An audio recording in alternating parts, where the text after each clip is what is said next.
आज मैं आपके लिए लेके आया हूँ कि ऐसा कैलकुलेटर जिसका यूज करके आप IMU CET में जाके अपना एग्जाम दे सकते हैं और 10 नंबर की ग्रेस मार्किंग स्कोर कर सकते हैं। अगर आपको भी जानना है वो कैलकुलेटर के बारे में तो सबसे पहले वीडियो को कर दो लाइक और चैनल को कर दो सब्सक्राइब ताकि हम आगे बढ़ सकें।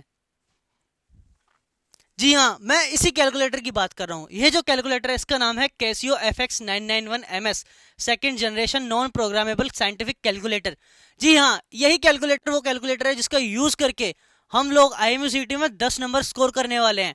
ठीक है, ये आपको 10 से भी ज्यादा क्वेश्चन के आंसर दे सकता है डिपेंडिंग कि आप इसका यूज कितना कर पाते हो।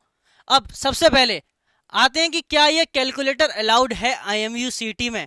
तो ये जो इमेज आपको दिख रही है ना, ये इमेज पता है कहां से ली गई है? आपके एडमिट कार्ड से ली गई है। इस एडमिट कार्ड में क्लियरली मेंशन है candidates are allowed to carry scientific calculator which is non programmable. सिर्फ इतना ही IMU ने हमको बता के दिया हुआ है। तो इस कैलकुलेटर में कोई भी ऐसी शक नहीं है कि क्या ये अलाउड होगा IMU CET सेंटर के अंदर। तो जी हाँ, ये प्रॉपरली अलाउड है क्योंकि ये नॉन प्रोग्रामेबल है और साइंटिफिक है, जो चीज IMU ने मेंशन की हुई है। तो अभी हम कुछ क्वेश्चन सॉल्व करते हैं और देखते हैं कि कैसे ये कैलकुलेटर वर्क करेगा और आपको कैसे इसको यूज करना है। तो सबसे पहले अब हम आ जाते हैं यहाँ पे हमारा पहला क्वेश्चन है differential of log of log of log of x square. तो हम क्या करेंगे, सबसे पहले हमें डालना है d/dx, जिसके लिए हम शिफ्ट पे क्लिक करेंगे। हम डिफरेंशिएशन का साइन चूज करेंगे। यहाँ पे हमारे पास एक ही साइन है जो कि आपके कैलकुलेटर में रहने वाला है। उसके बाद हमें डालना है log of log of log of, 3 बार हमने लॉग डाला एक्स स्क्वायर। तो एक्स के लिए हम क्या करेंगे, अल्फाबेट चूज करेंगे। यहाँ पे हम एक्स चूज करेंगे, देन उसके बाद हमें स्क्वायर चूज कर देना है। तो जैसा हमारे पास यहाँ पे आ जाएगा, तो देखो log 10 जो होता है ना, log 10 की वैल्यू 1 होती है। यहाँ पे इसने log 10 भी दे रखा है। तो log 10 को हम जब देखेंगे तो log 10 की वैल्यू हमारे पास 1 हो जाएगी। तो ये 1 हो जाएगा और ये log 10 भी 1 हो गया। तो हमारा आंसर है 2/x log x square log x square. अब हम आते हैं PYQs के। 2/x log x square log x square log of log x square. ठीक है, हमारा ये आंसर बिल्कुल सही है और आंसर है, करेक्ट आंसर है इसका ए, जो कि यहाँ पे सॉल्व हमने कर दिया है अभी पहला क्वेश्चन। अब हम आते हैं अगले क्वेश्चन की तरफ। ये तो हो गया डिफरेंशिएशन का। अब हम देखते हैं कि हम इंटीग्रेशन कैसे सॉल्व करेंगे इसमें।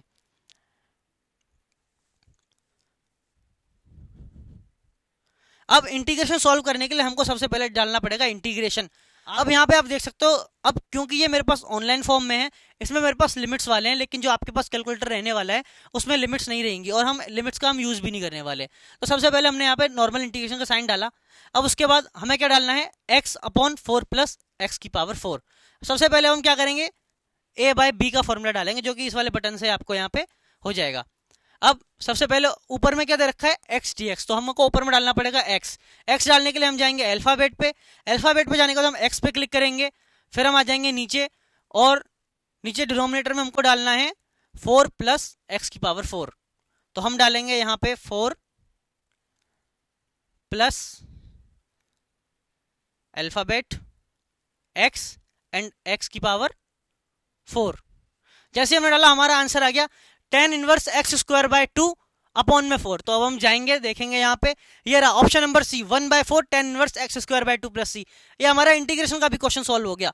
अब डिफरेंशिएशन हमने कर ली, इंटीग्रेशन हमने कर ली। अब हमारे पास आते हैं डेफिनेट इंटीग्रेशन। ठीक है, जिनके लिए हमारे पास एक अपर लिमिट रहेगी, एक लोअर लिमिट रहेगी। अब क्योंकि ये जो कैलकुलेटर हम यूज कर रहे हैं इसमें ना हमारे पास लिमिट डालने के ऑप्शन नहीं है, तो हम क्या करेंगे, हम पहले इंटीग्रेशन सॉल्व करेंगे और बाद में लिमिट्स डालना आई होप आप सभी को आता होगा, अपर लिमिट माइनस लोअर लिमिट वाला जो हम कॉन्सेप्ट यूज करते हैं। ठीक है, अब इसके बाद हम जाते हैं अगले क्वेश्चन पे। ठीक है, अगला क्वेश्चन क्या कहता है, sin की पावर 4x dx। तो अभी हमको क्या करना पड़ेगा, साइन की पावर पहले हमको डालना पड़ेगा इंटीग्रेशन का साइन। तो हम क्या करेंगे, यहाँ से इंटीग्रेशन चूज करेंगे। अब क्योंकि इसमें हमारे पास लिमिट्स है तो मैं यहाँ पे लिमिट डाल रहा हूँ फाइनल आंसर दिखाने के लिए, बट आपके पास लिमिट्स का ऑप्शन नहीं रहेगा, आपको मैनुअली करना पड़ेगा, जिसमें आपको अपर लिमिट माइनस लोअर लिमिट डालना पड़ेगा। हमारे पास सबसे पहली चीज होती है पाई। तो हम क्या करेंगे, सबसे पहले यहाँ पे जाएंगे शिफ्ट पाई, 0 से पाई हमारा। अब हम जाते हैं मेन फंक्शन की तरफ, जहाँ पे हमको डालना पड़ेगा ये। अब उसके बाद हमको डालना है साइन, और यहाँ पे हम डालेंगे alphabet x। Where is x, alphabet से नहीं हम डालेंगे शिफ्ट, नहीं अल्फाबेट x। ये रहा अपने पास x आ गया। अब साइन x की पावर कितनी थी अपने पास 4, तो हमने जैसे यहाँ पे 4 डाला उसके बाद हमारे पास अब देखो इस तरह से आंसर आने लग रहा है। अब पता है लोग क्या बोलेंगे, सर ये तो आंसर ऐसे आ रहा है, पता है ये आंसर ऐसे क्यों आ रहा है, क्योंकि जो यहाँ पे हमको दे रखा है ना, क्योंकि जो यहाँ पे हमको दे रखा है ना, ये हमको पाई में दे रखा है, ठीक है। अब ये पाई में दे रखा है यानी कि ये हमको दे रखा है रेडियन में, तो कैलकुलेटर में डिग्री और रेडियन होता है। अब जब आप ऐसे क्वेश्चन करोगे जहां पे पाई का यूज हो रहा हो, तो वहां पे आप मेक श्योर करना कि ये जो आपका रहेगा डिग्री में ना होकर ये रेडियन में होना चाहिए। अगर ये रेडियन में होगा तो आपको ये एग्जैक्ट वही आंसर देगा जो IMUCT में आता है, ठीक है। इसने दिया है 3π/8। अब हम जाते हैं क्वेश्चन पे, देखते हैं क्या 3π/8 है। तो जी हाँ, ये रहा answer number, option number A 3π/8, ये हमारा आंसर निकल के आ गया। इसी तरह से सारे के सारे होने वाले हैं हमारे, ठीक है। तो इस टाइप से हम जो है इंटीग्रेशन डिफरेंशिएशन पूरी अपनी कैलकुलस इस कैलकुलेटर का यूज करके हम करने वाले हैं। ओके, अभी आता है ये वाला, इसमें ये लास्ट क्वेश्चन है जो मैं कराने वाला हूं। इसके बाद आई होप कि सभी टाइप के क्वेश्चन हो जाएंगे। और याद रखना कि जो क्वेश्चन है ना, अगर आप सोच रहे हो कि आप सिर्फ और सिर्फ कैलकुलेटर का यूज करके सारे के सारे क्वेश्चन कर लोगे तो आप बिल्कुल गलत हो। देखो इसमें थ्योरी भी लगनी है, मजाक सेट के मैं बताता हूँ, इसमें थ्योरी भी लगनी है। आप सिर्फ और सिर्फ कैलकुलेटर के भरोसे पे ये सारा का सारा क्वेश्चंस नहीं कर सकते कैलकुलस के। आपको थोड़ा बहुत कॉन्सेप्ट पता होना चाहिए, तो प्लीज डोंट इग्नोर कैलकुलस, ठीक है। अगर आप जैसे ही upper limit minus lower limit वाला कॉन्सेप्ट हो गया, ये आपको आएगा ही नहीं, क्यों? क्योंकि आपने तो कैलकुलस पढ़ा ही नहीं है। तो आपको क्या करना पड़ेगा, कैलकुलस आपको पढ़ना ही पड़ेगा। अब चाहे कैलकुलेटर लेके जा रहे हो जिससे आपका जो आप सॉल्व कर दो ना पूरा कैलकुलस इंटीग्रेशन और डिफरेंशिएशन जो आप पूरा सॉल्व करते हो, आपका वो वाला पार्ट बचेगा, आपका वो वाला टाइम बचेगा, बट कॉन्सेप्ट आपके क्लियर होने ही चाहिए, ठीक है। अब हम आते हैं अगले क्वेश्चन पे, जो कि है इंटीग्रेशन ऑफ dx/x² + 2x + 2। सबसे पहले हम क्या करेंगे, यहाँ पे आएंगे, ये वाला पार्ट हम क्लियर करते हैं। उसके बाद हम डालते हैं यहाँ पे इंटीग्रेशन। इंटीग्रेशन कौन सा, नॉर्मल इंटीग्रेशन है, आपके में तो नॉर्मल ही है, ठीक है। तो आपको डायरेक्ट इंटीग्रेशन डालना है। अब dx/x² + 2x + 2।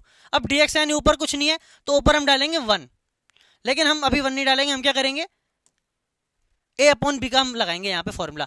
जो आपका कैलकुलेटर रहेगा आपको देखना पड़ेगा कि वो a/b है या a/b है। अगर आप शिफ्ट करोगे तो a/b डालेगा, अगर आप डायरेक्ट डालोगे ये वाली बटन तो a/b फ्रैक्शन में आ जाएगा। सबसे पहले हमको डालना पड़ेगा ऊपर 1। ऊपर 1 डालने के बाद हम क्या करेंगे, ये नीचे वाली जो बटन है ना एरो की, हम क्लिक करेंगे तो हम नीचे आ जाएंगे। अब यहाँ पे हमको क्या डालना है, यहाँ पे हमको डालना है x² + 2x + 2। x² डालने के लिए हम सबसे पहले क्या करेंगे, यहाँ पे डायरेक्ट अपने पास है स्क्वायर, हम पहले स्क्वायर डाल लेंगे। उसके बाद अल्फाबेट में जाएंगे, x डाल लेंगे, x², ठीक है, x² + 2x, अल्फाबेट में जाएंगे, x चूज करेंगे, +2। ये आ गया अपना tan इनवर्स x + 1। अब हम क्या करेंगे, हम यहाँ पे आएंगे, देखेंगे कहां पे है हमारे पास tan इनवर्स x + 1। तो ये रहा option number B, tan inverse x + 1 + c। तो ये रहे आपके क्वेश्चंस। इस तरह से आपने कैलकुलस अपनी सॉल्व कर ली बाय यूजिंग दिस कैलकुलेटर। तो अगर आप भी चाहते हो ये कैलकुलेटर परचेज करना और इसी तरह की गाइडेंस के लिए जिससे आपके नंबर कैसे बढ़े, आपका स्कोर कैसे बढ़े MUCT एग्जाम में, आपको क्या करना पड़ेगा, आपको बडिंग मरीनर्स को करना पड़ेगा सब्सक्राइब। देन डिस्क्रिप्शन में गूगल फॉर्म की लिंक है, उस गूगल फॉर्म की लिंक को फिल करो। आगे ऐसी ही गाइडेंस आपको मिलती रहेगी बडिंग मरीनर्स की साइड से। इसी के साथ मैं Aditya, mentor set budding mariners, signing off.